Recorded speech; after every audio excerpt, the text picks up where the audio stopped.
The Siege of Pilsen. A Battle of Pilsen was a siege of the fortified city of Pilsen in Bohemia carried out by the forces of the Bohemian Protestants led by Ernst von Mansfeld. It was the first major battle of the 30 Years' War. The Protestant victory and subsequent capture of the city sparked the Bohemian Revolt.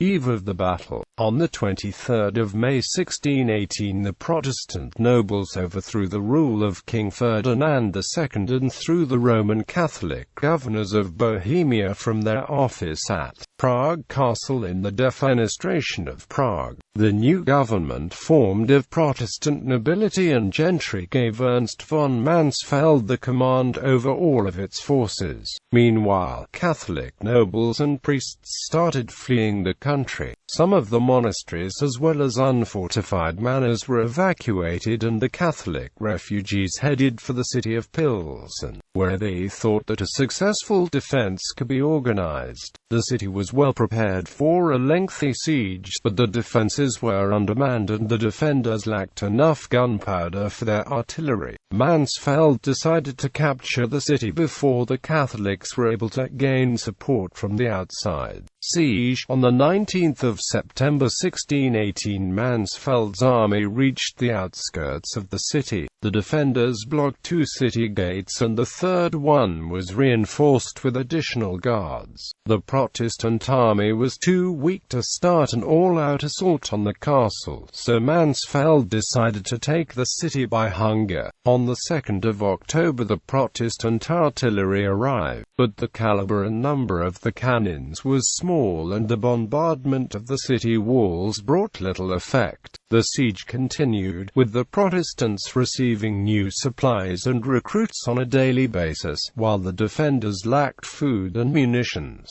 Also, the main city well was destroyed and the stores of potable water soon depleted. Finally, on the 21st of November, cracks were made in the walls and the Protestant soldiers poured into the city. After several hours of close hand-to-hand combat, all of the town was in Mansfeld's hands. After capturing the city, Mansfeld demanded 120,000 golden guldens as war reparations and an additional 47,000 florins for sparing the city and not burning it to the ground. However, soon the Holy Roman Empire, led by Bavaria, gathered enough forces and crossed the border with Bohemia, heading towards Pilsen and Prague. The newly elected Bohemian king, Frederick V of the Palatinate, was aware of the huge superiority of his enemy's forces and ordered his own army to regroup and attack each of the advancing armies separately. However, he was abandoned by most of his allies and his armies dispersed in the dense forests between Pilsen and Prague, which resulted in a decisive defeat in the Battle of White Mountain.